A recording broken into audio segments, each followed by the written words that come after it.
I'm here. We're back. It's Monday. I'm so excited. Diane, you made me laugh. I literally was just reading through the comments. Sarah, I can hear it. I can hear the chanting, and it makes me so excited. Thank you so much. You guys are so funny. I've got some actual coffee here today in my Hello Kitty mug that was a gift that I love so much. I have a clean office. Oh my gosh. I spent the whole weekend celebrating my husband's birthday and cleaning and organizing my office. If you will notice, please take notice of my cart over here in the middle where Evie was getting into all those pens. I think some of you, when I first did it, were like, that's a bad idea. And I was like, no, it'll be fine.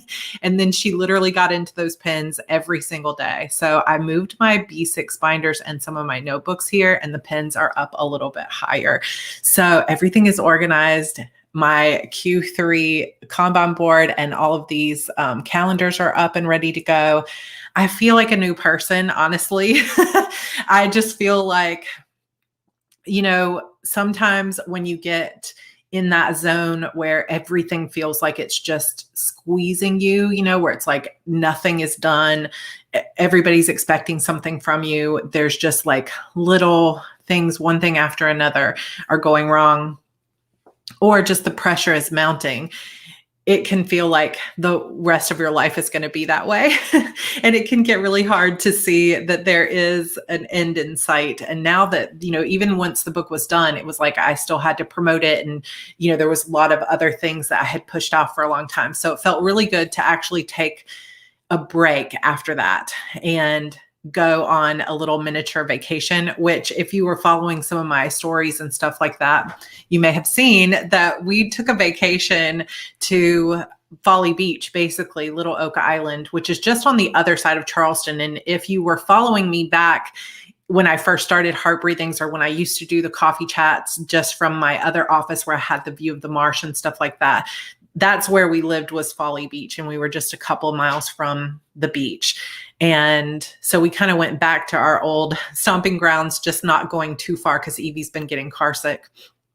And there was a tropical storm that came through. And at like 3 a.m, I got up twice the night of the storm. We didn't expect it to be that bad here in Charleston, but I got up twice because I thought Evie was crying because the wind was so bad and it was howling so much. And I was like, oh my gosh. And then at 3 a.m, George came in and was like, a window just broke. And the window that was right next to Andrew's bed blew out of the window. Like the glass pane blew out of the window, and there was just rain and wind pouring through that window, and Andrew slept through the whole thing. So we were like, okay, we got to get him out of that room. We had to wake both of the kids up, and then we were up from like 3 a.m. to, the whole night. So it was an adventure. That'll definitely be something that we remember. Luckily, everybody was fine, but it was definitely a big storm. So it was pretty crazy. So we are home now, and I spent time like finishing up my Q3 plan, getting everything ready to go. And guess what else I did today? So one of the things that I am doing is I am working to develop a more consistent writing habit. So obviously you guys followed me through this crazy time where I was behind on the book, but I was behind on Fate's Surrender as well. And I think, maybe some of you can relate to this idea, that sometimes when we've been doing something a certain way for most of our lives, and it's, mostly worked out, even if it's been stressful, it's been like, this is the way I do it. That sometimes as we get older or our life situation changes, it can be easy to be like, well, it needs to still work. I need to do it exactly the same way that I've always done it. And for me, that has been like, I've been the person ever since college, high school, all of school, that was like, the paper's due tomorrow, I'm starting it tonight, and finishing things at the last minute. And that's kind of when that under pressure, my best work tends to come out. And the only time in college, I've told this story like anecdotally so many times, the only time in college I actually started a paper, like when they first passed it out, was the only time in college I ever got a B. And I just have always told myself, like, I work better under pressure. I sometimes need that external accountability of a deadline to get myself going. Thank you, Valerie, so much for validating that, because I know there are other people that go through this same thing. That it's really hard not to procrastinate. And I've talked about this before, but there's a really great TED Talk from Tim Urban from, what is his site? Wait, but why? Something like that. But he has this great talk about procrastination and how really a lot of creatives need that like external deadline, and you need what is called the panic monster. And once the panic monster sets in, you can super focus and get things done. And that has always been me, like waiting for the panic monster. Dania says, I'm doing that right now, literally right now. Anne says, yes, I'm last minute gal too. I start another round of edits 3 days before it went off to my editor. I mean, it's the same. Michelle, huge procrastinator. And it's hard when you've been that way your whole life to not necessarily continue. And when you're good under pressure, it's hard sometimes to recreate that pressure to get the good work out. So that's one of the reasons that I announced all these release dates. I'm like, we'll announce the release dates and it'll be great. And it will give me that impetus to like get it done. It'll be the deadline, the external pressure I need to really create my best work. And it nearly killed me. It was really, really hard on me. And I think that part of it is just that I have other things going on in my life. So I don't always have the resources emotionally to be able to stay up all night and get things done. Also, I think my work is just getting more complex. Like this particular book was difficult to plot. There are a lot of twists and turns, 4 points of view. Same thing with Eternal Sorrows. Like that book has 8 points of view, and it's a complex storyline in terms of the puzzle of how things work out. And it's just, I can't bring it together in such a short time the way that I used to be able to expect myself to bring it together. So I am trying, all that to say, part of my big goals for 6 months for life and for this quarter is to try to develop a more consistent writing habit. Now, maybe I will still have that last minute, like get it done, all of that stuff, but I will at least have the rough draft in a better shape, or I'll at least have that daily consistent writing routine. So 9 to 11 a.m. is kind of my time where I really want to sit down and have it be my writing time. And I don't want anything to distract me from that. I want to always sit down. Now, I'm not always in the writing phase. I'm not actually writing. I almost said the title. I'm not actually writing book 12. I'm having to be careful because like even in my planner and up on this board, because I show all my stuff in Instagram stories, I'm having to just call it book 12, even though I know the title.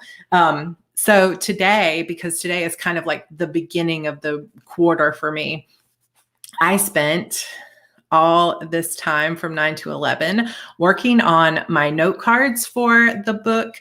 So I don't have all my estimates out yet, but I have my little act 1, act 2, act 2, part 2, and then act 3.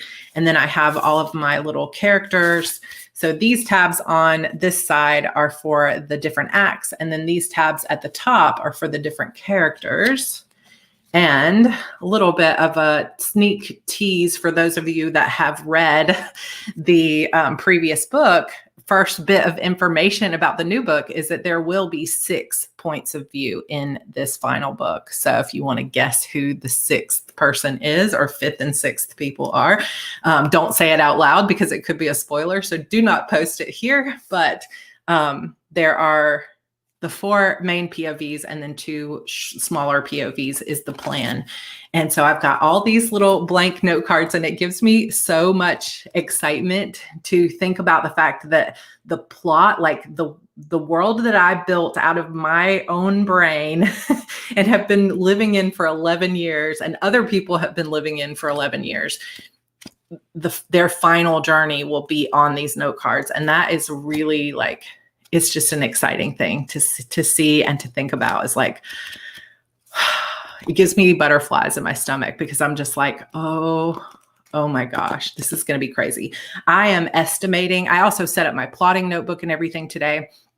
Yes, the sixth POV has to do with the last 3 words of the book. So if that'll give you a little bit of a hint, because that's the only way I can tell that story. And it is bittersweet. You're right. It's bittersweet and it's exciting because it's like, am I just going to sob my way through writing the end of this book or this story? I don't know. But I'm also excited for all that will come after this because we still have the end of Eternal Sorrows. We still have the Witch's Key to get back to eventually. And, there's just a lot of fun things, and continuing to be in writing mode is a good thing. I don't know for sure that I will finish this book during this quarter. It seems very unlikely, but I am not going to be announcing any anticipated release dates or anything like that. So I've got to find a way. If anybody has any ideas, or if any of you who are writers here have things that have worked for you, I need the external pressure of a deadline, but I can't tell my fans or even say it'll be out by the end of the year or anything because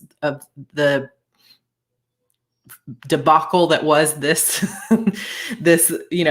experience for the fans and for myself, because I don't want to disappoint people again. And it's a hard thing. I just want to be a person of my word moving forward. And so I'm going to do the best that I can. So if you L. Browning says, I know what worked for you. And this is true. Read what you write to us every day. So, by some miracle, for those of you that were here during The Witch's Key, I literally wrote it the night before and published it and read it the day after.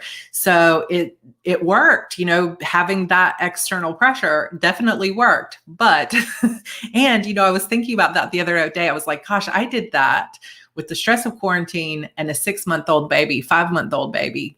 How did I do that? I'm like, I'm still not sure. I wouldn't have been able to do it without George. So happy birthday to George, who had a great birthday yesterday and who I love and appreciate very, very much. While we will be reading Rival Demons, we're getting back to that today, and we will be reading Demons Forever. Literally right after this is over, we will read Demons Forever. I will not be reading book 12 here live as I write it, because that would just be because this is definitely going to need multiple passes of edits. I'm guessing it's going to be about at least 130 to 150,000 words is my guess, which to me feels just incredibly epic, but it's just going to need that. So Jennifer recommends a new washi ransom. By the way, you guys, this past week or weekend, Jennifer announced that her first book in her Accidental Quickie series, which will be her debut, is coming out in December, right, Jennifer? I'm very excited about that book. Let's see. It was pure adrenaline. It was magical. I was just telling a friend about that this weekend, and I was like, there's not words to express what that experience meant to me, and hopefully to so many of you, because it was just the community. We had something going there that was beautiful, and we've kept it going, which I also love. And this is a good point. Writing with a 5-month-old is a bit easier than writing with a toddler, especially a toddler like Evie, who is into everything literally all the time. Valerie, happy birthday. Yay. That's so exciting. Yes, December 3rd release. So exciting. So if you like steamy romances that are super fun and kind of have a chick lit feel to them as well, you will love Jennifer Evelyn Hayes. So pretty exciting. Jennifer's website just went live too. Very exciting. Maybe the pressure of an editor. So I have tried that in the past, Lori, but even when I had an editor who refused to fit me in. Like, I had an editor that was so busy. I shouldn't word it like that she refused. She couldn't. She was so busy that if I was a day late, she couldn't take my book. And even when that was the case, I still couldn't get it done in time. So George says, less sleep back then, more stop climbing on that now. Yes, stop climbing on that. Evie, stop. And I'll say, Evie, stop that or whatever. And she'll just put her head down and she'll go, okay. It's just so cute. But anyway, if you have any ideas, so Jennifer suggested washi tape ransom. So this is something George used to do for me, where I feel like we didn't do it for very long, but it did work for a little while, where I said at the beginning of the week, okay, like I've got my 20,000 words or 10,000 words I want to write this week. And then by Sunday, if I had not written those 10,000 words, he was going to get to pick out 10 of my washi tapes, and he could pick any 10 he wanted, and he would literally burn them. And it never got burned, but I feel like we didn't give it a full try because he was maybe a little bit too easy on me if I was like, I've had a hard week kind of thing. But maybe something like that where he says he will not, he actually will not do anything like good. He will definitely hold me to my word. The other thing that we used to do is a sweetie store, where this was George's invention. Obviously, I don't call myself sweetie, but we would buy things, or he would buy things for me, either way, stuff like little pins and things like that. And if it cost $1, then it would be 1,000 points. And I would have to write 1,000 words to earn those points to be able to pull this out of the store. So we would go ahead and buy the stuff. And we had a special bookcase that was the sweetie store.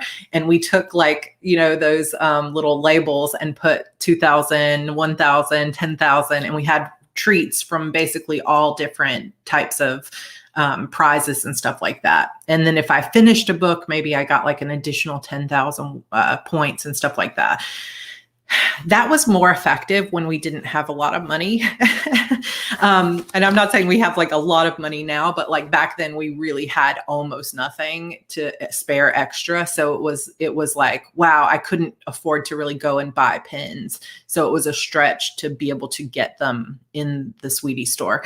Now it's like, if I want the pins, I buy the pins, which I realize is a really good place to be. But at the same time, it makes the sweetie store less effective.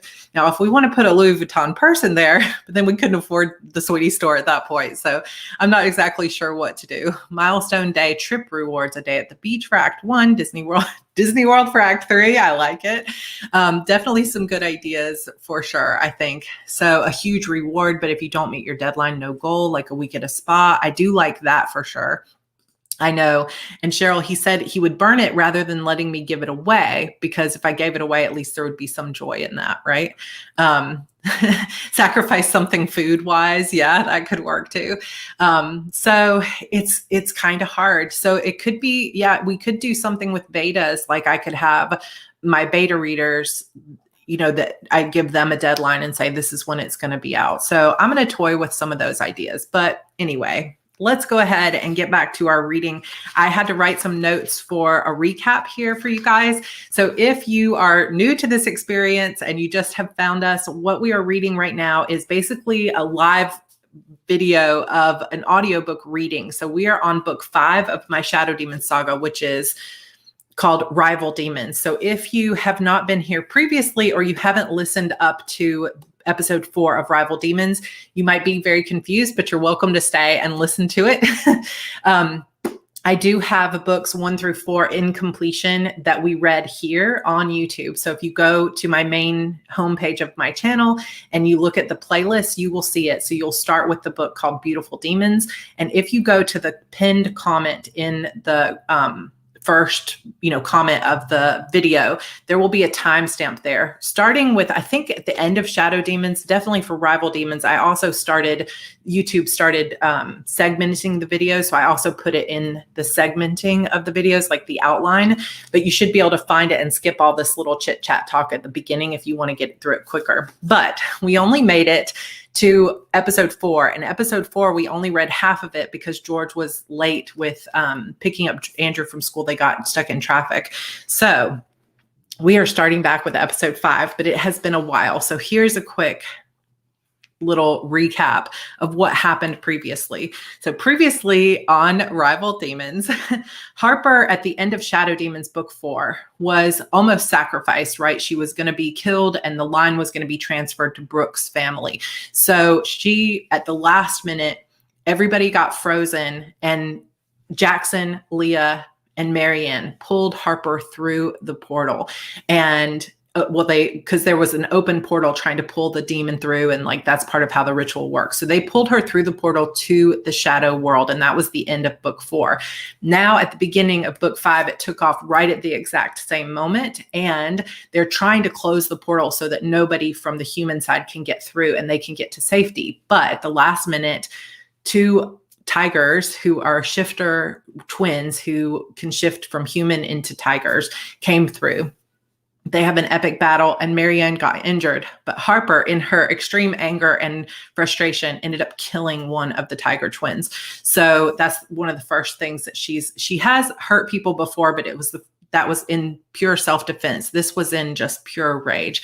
So after that, they go into this cave, and Jackson starts to tell her that he's going to take her to a place called the Underground. And this is a place where they used to, well, he doesn't really tell her a ton about it, but just that he used to know this place and that there are friends there that are demons, but that because of the way the demons see the humans, he's not going to be able to have a relationship with her down there, and that she's going to have to stay there forever because the Order will never stop looking for her.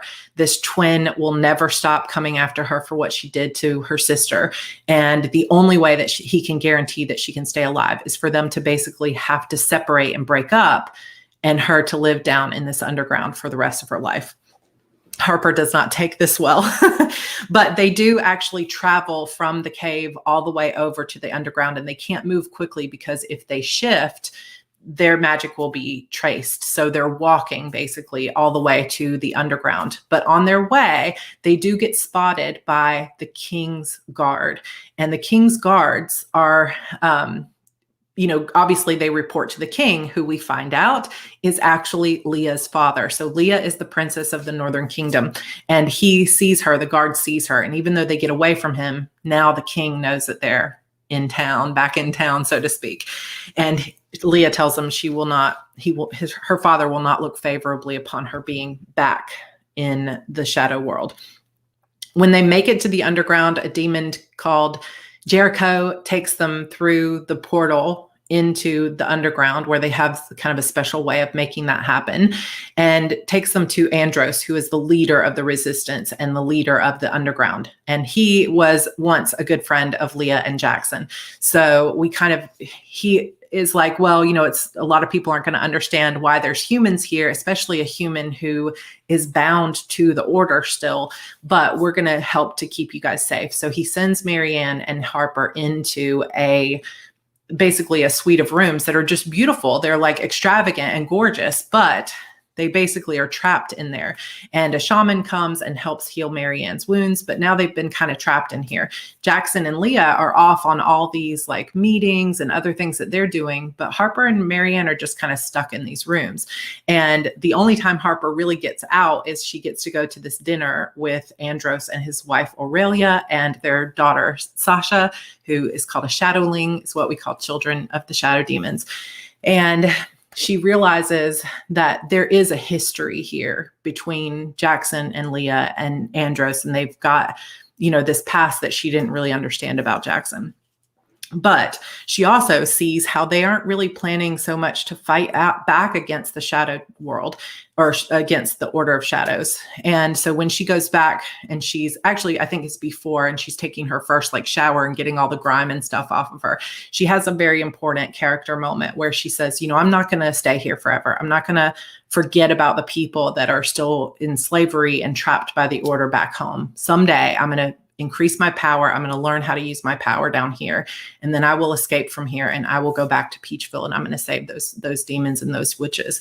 And so she takes a strip of cloth from her dirty white dress that they had her in for the sacrifice, and she wraps it around her wrist, and she wears it like a ribbon so that she will never forget.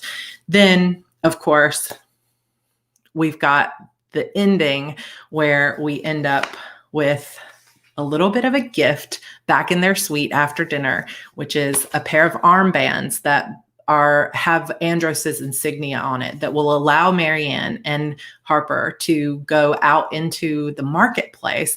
They're only supposed to go to the marketplace and back, but it at least gives them a little bit of freedom. And because they'll have Andros's armband, they will have access to money, and basically people will know that they're under his protection. So that's where we left off. And we are now moving to chapter 19. The cycle continues. So I did kind of reorganize the chapters a little bit. So this will be episode 5. Let's get started. Oh, also, I will just say we've got a new, I think I mentioned this last time, but we have a new character coming in, and I've got like a nervous feeling because I really want to do an accent for him, but I'm not good at it. So just don't laugh at me and try to just like get into the moment, but there's going to be an accent here because he just needs an accent. It just might not be consistent because I'm not really a voice actress. So here we go. Chapter 19 of Rival Demons. The cycle continues. The next morning, Marianne knocked on my door early. "Want to go exploring?" she asked. Sleep and food seemed to agree with her because she was back to her normal self this morning. "As long as exploring means getting some breakfast, I'm in," I said. "Just let me get ready." I was showered and dressed in no time, making sure I had the red and black armband securely over my clothes. The two of us made our way to the Grand Hall Marketplace. I wasn't sure what time it was exactly, but the place was booming. There were more people bustling around the shops than any other time we'd been in here so far. "Where to first?" Marianne asked. "Somewhere they serve food," I said. "How can you still be hungry after all that food we had last night? I'm still stuffed." I laughed. "I guess my stomach is making up for 2 weeks of being starved." I looked to the left and right, searching for a place that looked promising. Finally, I just picked left. Marianne followed by my side. We passed all kinds of shops selling everything from handcrafted weapons to what looked like prayer beads of some kind. In a way, it reminded me of going to the farmers market in Atlanta with all these independent vendors set up in tents selling their wares. I hadn't expected there to be such a big economy down here. I wondered where they got all their supplies. Did they constantly have people going up to the surface to get things? When we got to the end of the first row, Marianne turned right and led us down another row of shops. A store selling bags of all sizes caught my eye, and I stopped. I really needed a bag of my own. I wasn't sure how long I was going to stay here, but if I decided to leave, I'd need a way to carry my new clothes and some supplies. "Excuse me," I said to the older female demon sitting in the corner. Behind her, a row of bags were sewing themselves at her direction. Each of the sewing needles moved together in unison. When she looked up at me, they all stopped in unison too. "Yes?" She pressed her cracked lips together tight and held her body rigid. Her eyes flickered over our armbands. "I was just wondering how much one of your backpack costs," I said. It was a silly question, really, especially since I didn't have the first idea about their money system down here. She could have said it cost 1,000,000 thingamajigs, and I wouldn't have had a clue what that meant. Still, it seemed like the polite thing to ask. "My bags are not for sale today," she said. She turned back to her sewing, obviously wanting us to move on. "Please," I said. "I know you don't really know us, but I promise you I'm not your enemy." The woman's back straightened and she pulled her elbows in tight to her sides. I was trying to reason with her and let her know that I was a good person, but I could tell from her body language that all I'd done was make her angry. Was it going to be this way with every shop we came across?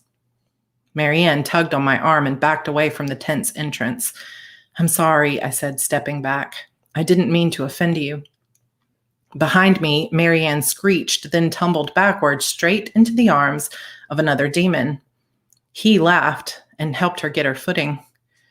"I'm so sorry," she said, her cheeks bright red. "I must have slipped on the edge of the fabric. I didn't mean to." "It is no problem," the guy said. He was of medium height with dark hair that was longer in front than in the back. His eyes were every bit as blue as Marianne's, and instead of looking at her with disgust, he was actually smiling at her. "I have heard very much about you. It's very lucky running into you today. His speech was different from the other demons we'd met so far, but he was friendly, which was also a nice change. Marianne seemed to realize she was still clinging to this stranger. Nervously, she backed away, straightening her hair and staring down at her feet. We never get to see humans down here, he said. I never thought I would see you in my own shop. Did you find something to your liking? I looked from him to the small tent. This is your shop? Yes, he said, puffing out his chest with pride. Well, my family's shop. We are tailors. In fact, I helped make the clothes you are wearing now. Do you approve of them? Marianne ran her hands along the sleeves of her silky black shirt. I love them, she said, blushing again. I couldn't help but smile, watching the two of them stare at each other, then look away as if they were embarrassed. There was a bag inside, I said, a backpack that I really wanted to buy, but the woman inside, she wouldn't sell it to me. Is that your mother? I wouldn't have mentioned it except for the fact that I really needed that bag. I was hoping this guy maybe could convince her to sell it to me. His eyebrows came together in a point, and he shook his head. I am so sorry for my mother's behavior, he said, but she has had much sadness in her life. My father was taken by the human hunters, and we have never seen him again. She doesn't trust any humans. I nodded. I completely understood why she wouldn't trust us, and I didn't blame her for it one bit. It had to be hard to live in a world where anyone you loved could be taken away from you at any moment. I'm sorry, I said. I'm sorry too, Marianne said.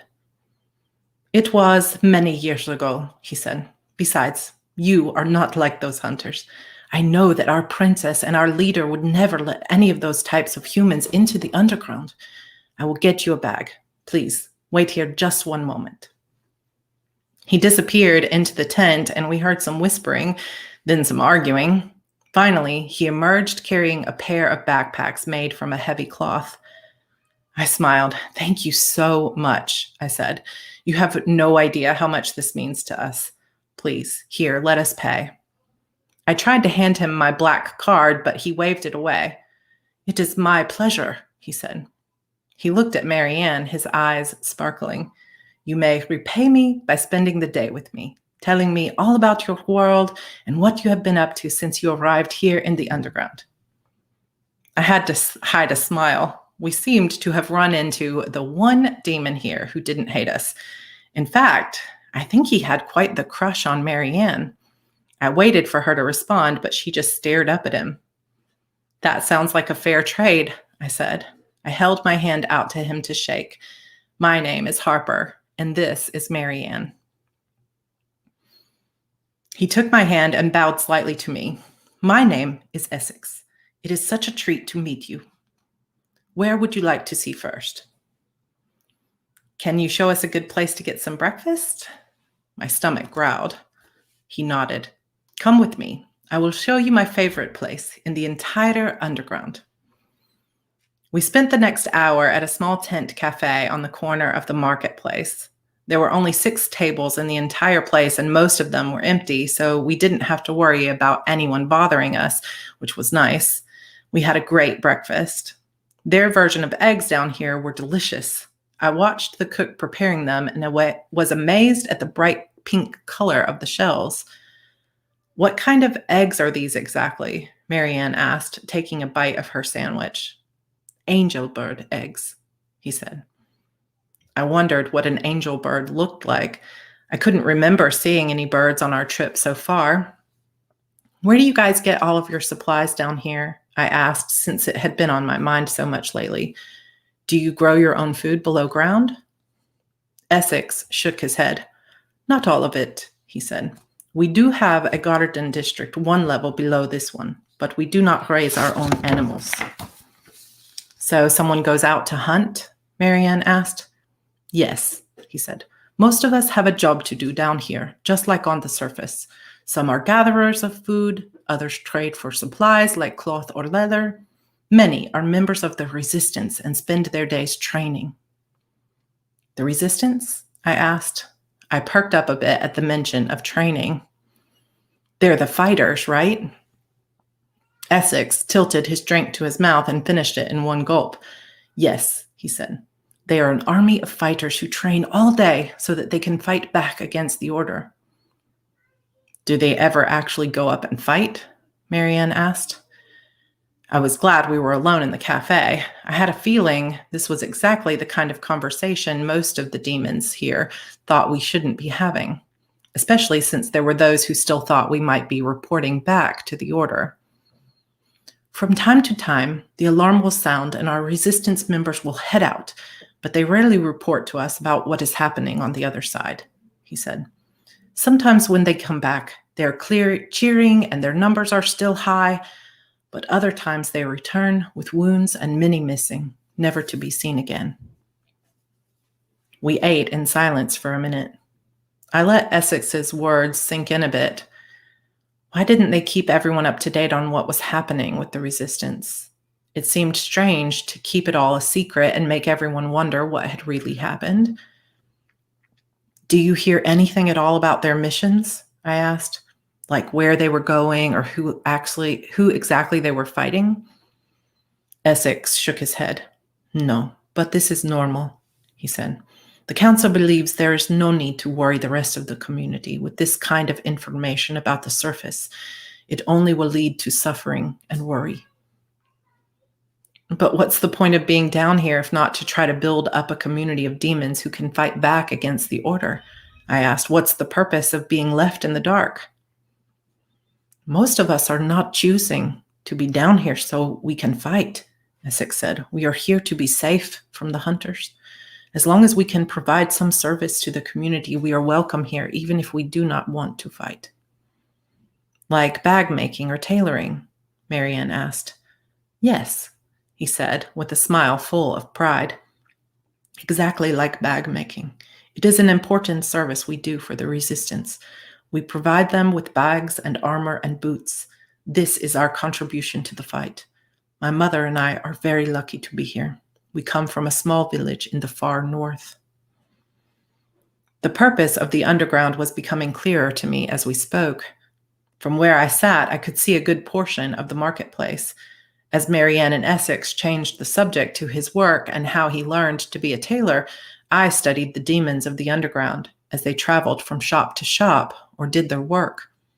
Some had come here to fight back, but most of them had only come to seek safety from the Order of Shadows. This was more of a refugee camp of sorts than a staging ground for an army.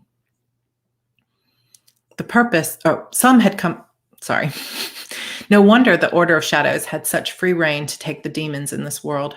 Very few demons were willing to stand against them. They wanted their safety, but they weren't willing to risk their lives to ensure safety for all of their people. Was this really any different from the human world? Many of the members in the Order didn't agree with the way they did things, but no one would speak out. They either didn't want to lose their power or they didn't want to risk losing their lives. And so the cycle continued forever. Without any organized army of demons and witches willing to die for the freedom of future generations, the Order would continue to rule us all. Chapter 20, Change the World. Later that night, back in my room, I couldn't get the idea of an army out of my head. Was it impossible to think demons and human witches could work together to defeat the Order? Isn't that how this all began? Not with slavery and death, but with a demon and a human woman falling in love and working together? Somewhere along the way, it had all become corrupted. But what if we could go back to our roots? What if we could work together by choice instead of by force? Of course, my mind wandered to thoughts of Jackson. There was a part of me that still hoped someday we could be together again. We could change the world. Both worlds. Chapter 21, Survival Tactic. Another week passed, and even though I had the freedom to explore the marketplace, I still felt trapped down here. No sunshine, no fresh air, no one to talk to.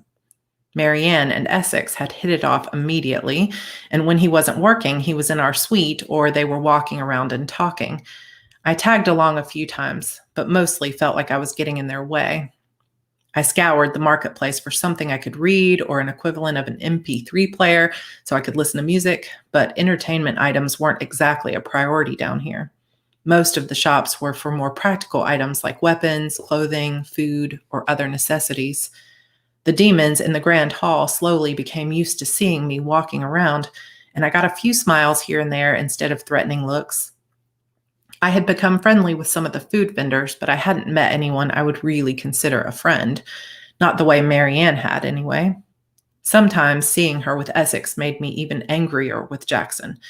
If this stranger was willing to risk ridicule from his fellow demons to spend time with a human, why wouldn't Jackson spend any time with me?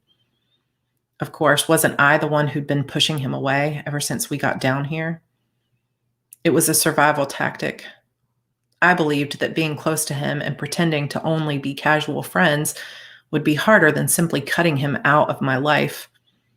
Now, however, I was missing him like crazy. Every time I saw him these days, he was deep in conversation with Andros or some demon I didn't recognize. I had no idea what they talked about, but I guess it had to be about the Order and Jackson's hope to free his brother. At first, when we'd see each other in the marketplace, our eyes would meet and he would hold my gaze for a split second longer than he should. I was always the first to look away, and now he'd practically stopped looking altogether. To try to push the worry and sadness from my mind, I started writing in a leather-bound journal I'd bought from one of the vendors. I spent my afternoons at the small cafe brainstorming possible ways to fight back against the Order. Human world. 1. Find a way to expose the Order's lies to all of the primas around the world. 2. Find proof that the Order killed its own people and then lied about it. 3. Educate future candidates about what initiation really means. 4. Search for a way to break the spell between a prima and her demon without killing either of them. Demon world. 1. Talk to Andros about forming a joint army between demons and humans. 2. Try to convince the King of the North to fight back. By the end of a week, I had a notebook full of ideas, but wasn't really any closer to coming up with a true solution. As I looked over my notes, I realized just how crazy I was to think I could do all of this on my own. These were huge dreams that would take years of planning and training. I needed help to really accomplish anything important. I was tired of sitting back and doing nothing proactive or productive. Without something to occupy my mind, all I thought about was Jackson, and that only made me sad. I needed a project or a plan, something I could do that would make a difference. The items on my list were big, but maybe the difference needed to start somewhere smaller, closer to home. Maybe the change needed to start with me.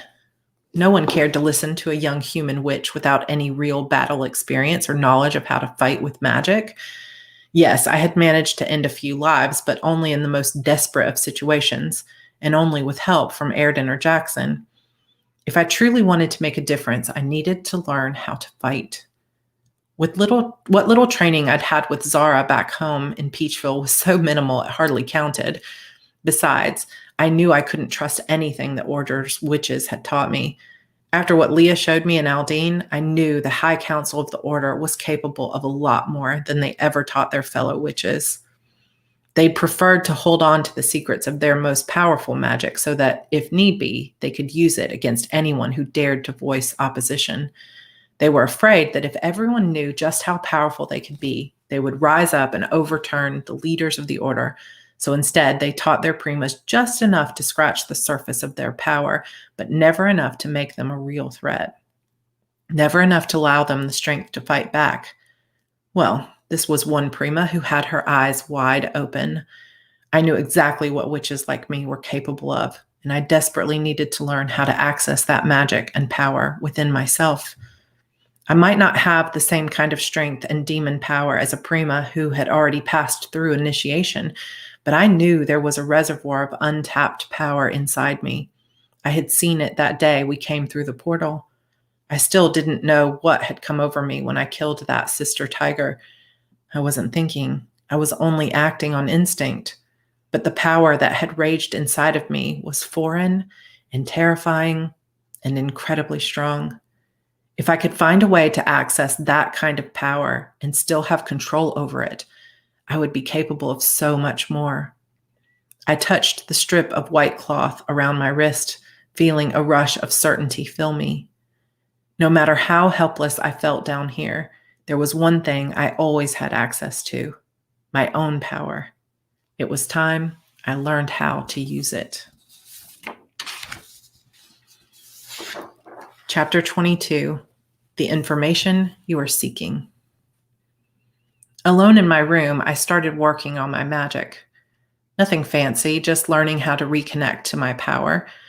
I practiced glamours, lighting candles, going invisible, moving things from one side of the room to another. My skill had definitely gotten rusty, but slowly it all came back to me.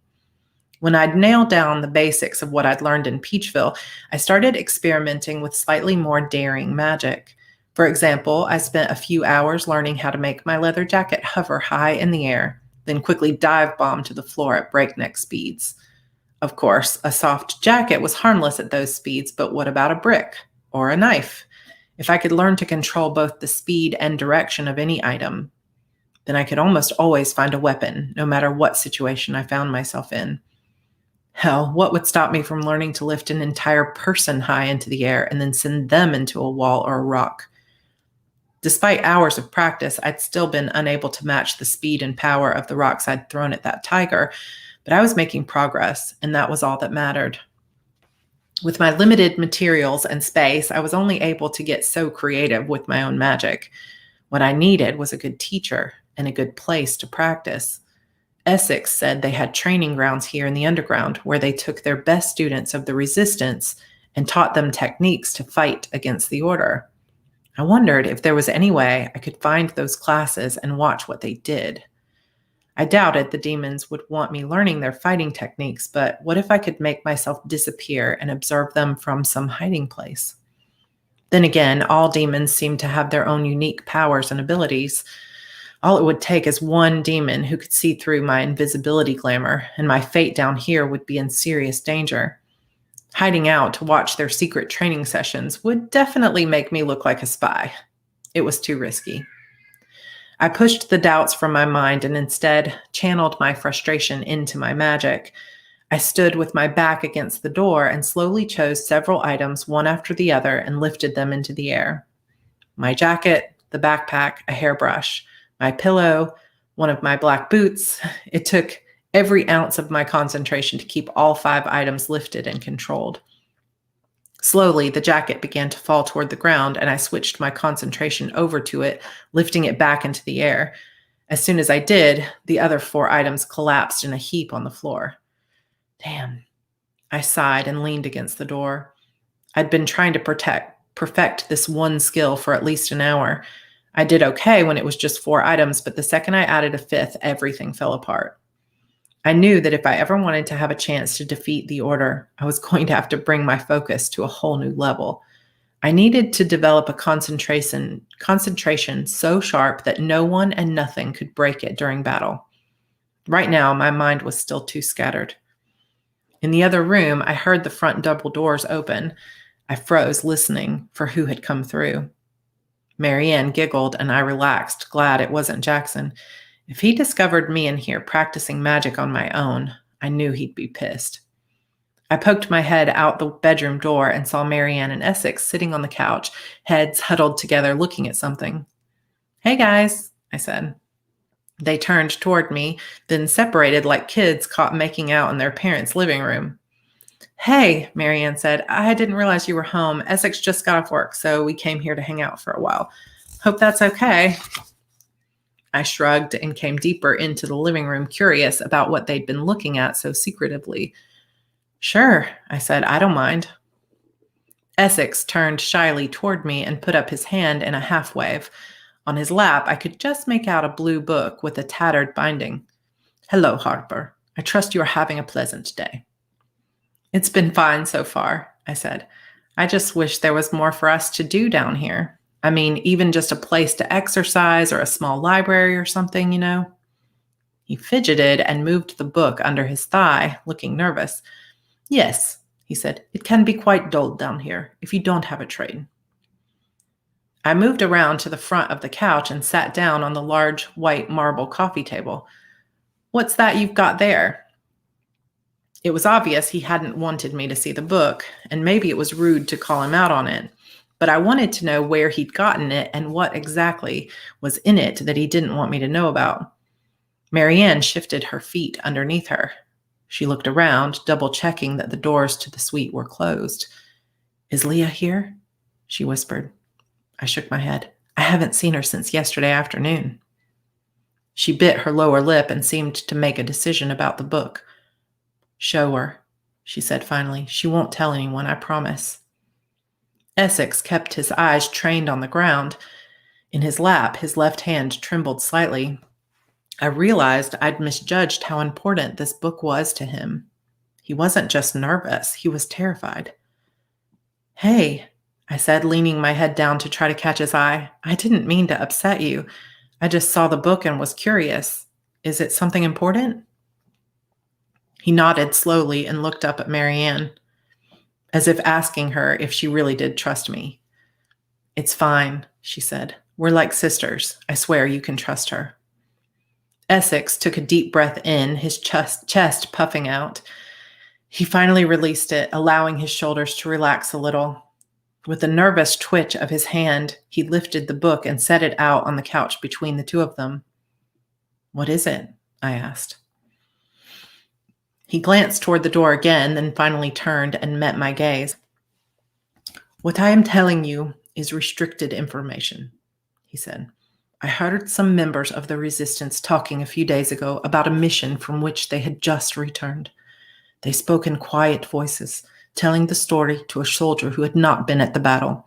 They spoke of a hunter they had fought in one of the many battles on the surface. Sometimes in battle, the hunters are killed, but most of the time, if the resistance is able to defeat them, the hunters still manage to get away with only a few wounds. They are very much difficult to kill." I listened with patience, waiting for him to talk about this book. "At this battle, the resistance managed to capture one of the hunters," he said. "The soldiers spoke of this event as if it were very rare." "What did they do with her once they captured her?" I asked.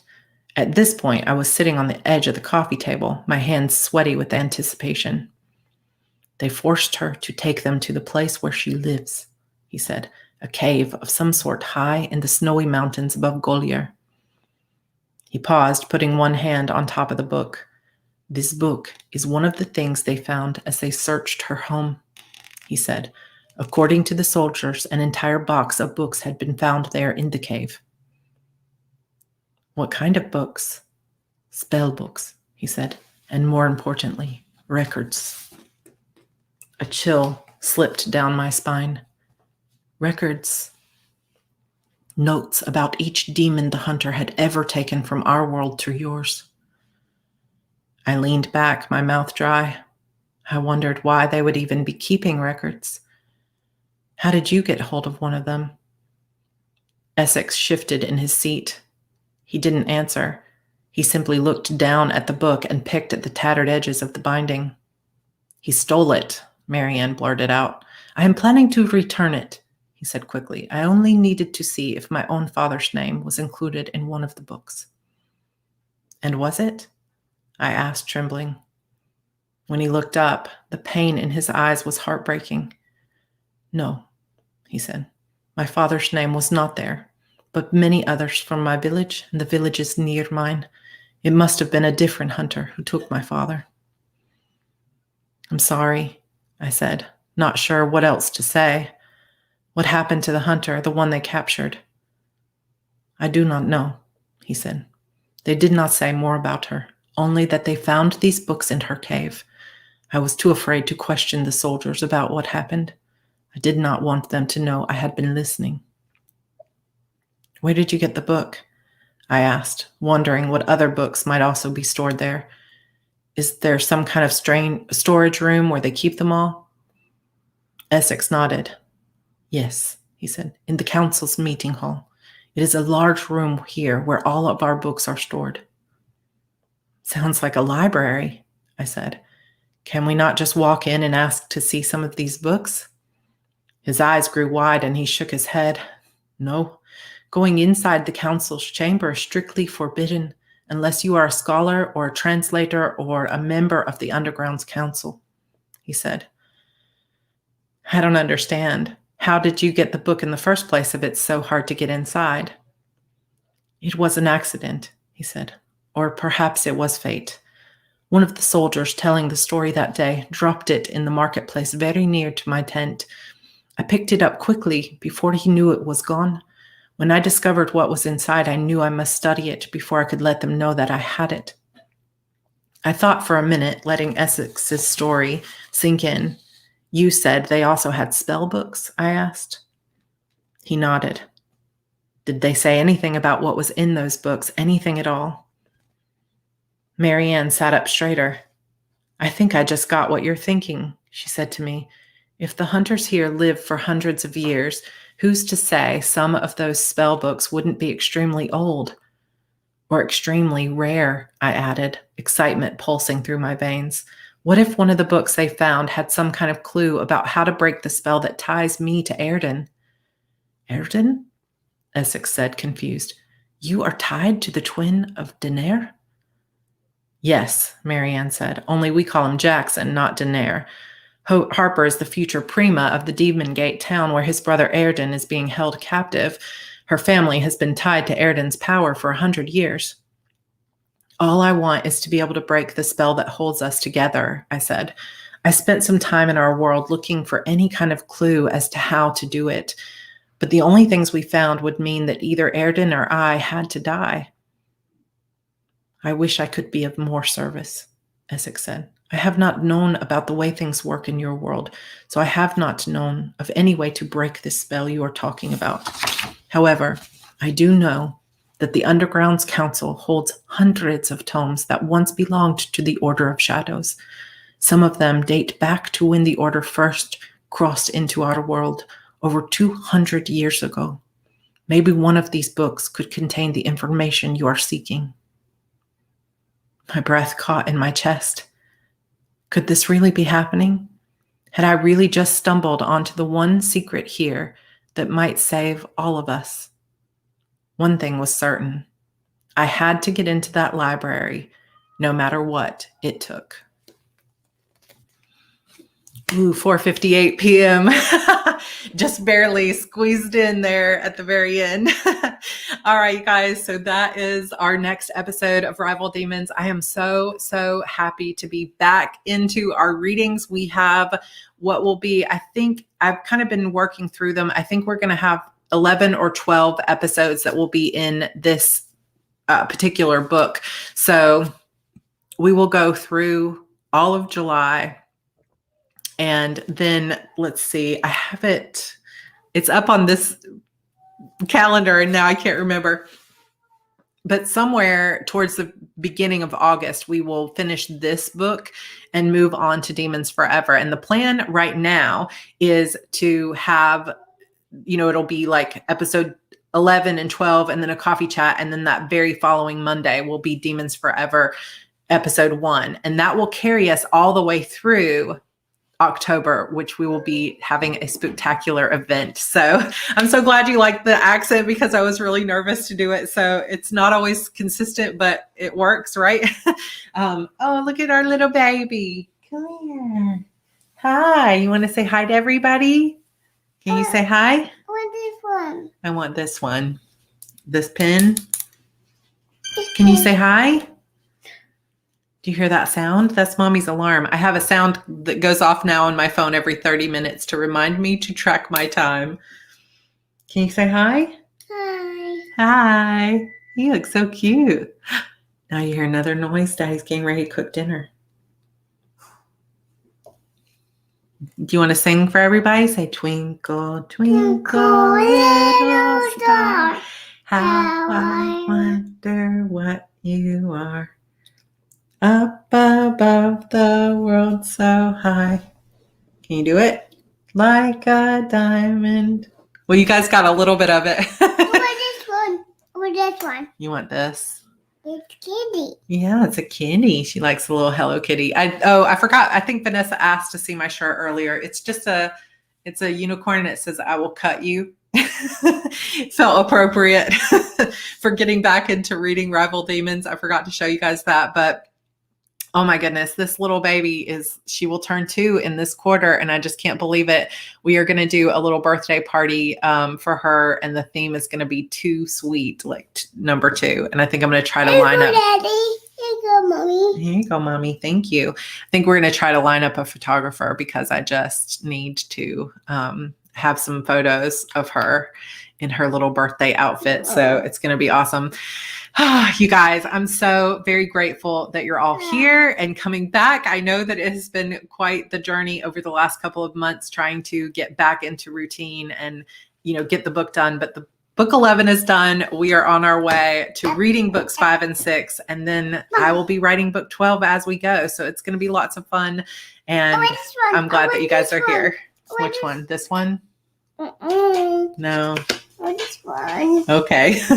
But we're going to go get some dinner and hang out as a family, and it's going to be awesome. So thank you guys for being here. We will be live Mondays and Wednesdays from now on with Friday Coffee Chat. I am currently working on the vlogs for 6 Months for Life. So we'll talk more about that on Friday. I don't really have a day for sure that I know those are coming out because I have a little bit of a backlog of tasks that need to get done. So I will be working on those tasks and things, and then I will be doing the vlogs as soon as I can.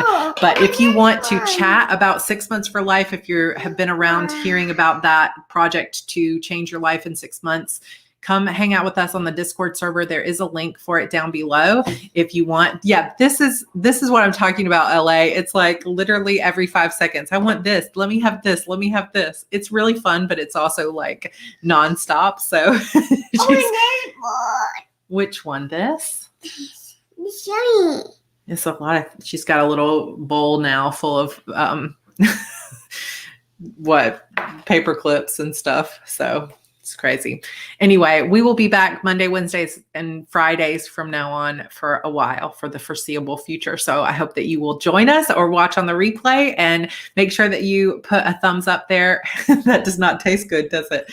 Make sure you put a thumbs up there, and we will see you guys on Wednesday. Thank you so much. Bye, everybody. Bye, Daddy. Bye, everybody. Love you. Don't eat that.